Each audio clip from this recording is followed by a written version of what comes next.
Bismillahirrahmanirrahim. Assalamualaikum warahmatullahi wabarakatuh. Hai, perkenalkan nama saya Haslini E dari program studi pendidikan guru pendidikan anak usia dini dengan NIM 22373042. Maksud dan tujuan pembuatan video ini yaitu untuk memenuhi salah satu tugas mata kuliah metode penelitian dengan dosen pengampu Pak Roni Amaludin SPD MPD. Di sini saya akan membahas materi tentang prosedur penelitian pendidikan.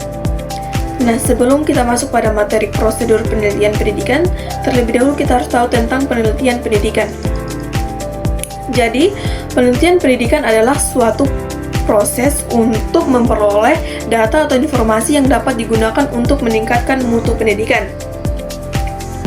Dan untuk prosedur penelitian pendidikan adalah langkah-langkah sistematis yang dilakukan peneliti untuk menyelidiki, menganalisis, dan memecahkan masalah yang berkaitan dengan dunia pendidikan.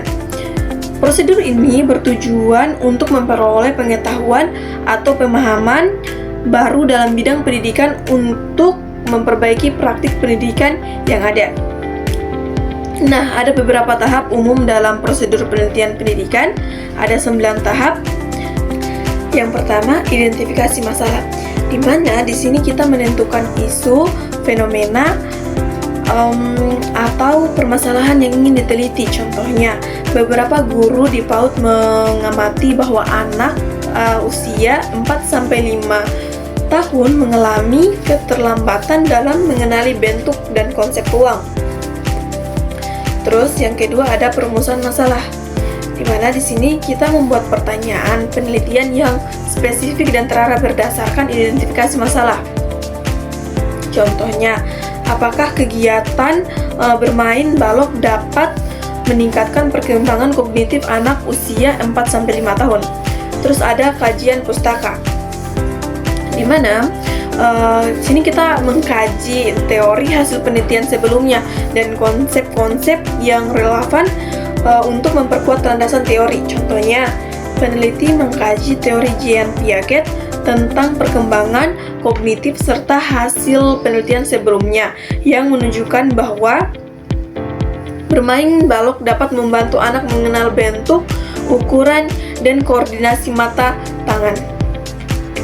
Terus ada yang keempat, perumusan hipotesis. Nah, ini kalau bisa diambil jika penelitian kuantitatif. Nah, untuk ini pernyataan dugaan sementara. Ini pernyataan dugaan sementara yang akan diuji melalui penelitian.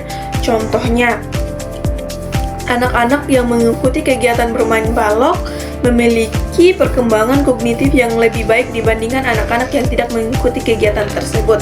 Yang kelima ada pemilihan metode penelitian.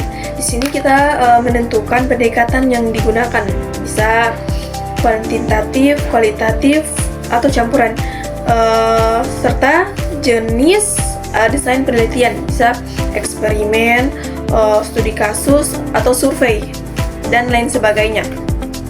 Contohnya mungkin metode yang digunakan itu bisa metode kuantitatif dengan desain eksperimen semu. Untuk subjeknya mungkin kita bisa menggunakan 20 anak usia 4-5 tahun dibagi menjadi dua kelompok. Terus sini ada kelompok eksperimen dan kelompok kontrol. Nah, terus yang keenam itu ada pengumpulan data. Di sini kita melakukan observasi, wawancara, kuesioner, tes, atau teknik lain untuk memperoleh data yang dibutuhkan. Contoh, peneliti menggunakan lempar observasi perkembangan kognitif berdasarkan indikator kemampuan mengenal bentuk, menyusun pola, dan memahami konsep ruang kegiatan. Dilakukan selama 2 minggu. Terus yang ketujuh ada analisis data, di mana di sini kita mengolah dan menginterpretasikan data yang telah dikumpulkan untuk menjawab pertanyaan peneliti atau menguji hipotesis. Contohnya mungkin dari hasil observasi dianalisis menggunakan statistik deskriptif dan uji untuk melihat perbedaan hasil antara kedua kelompok.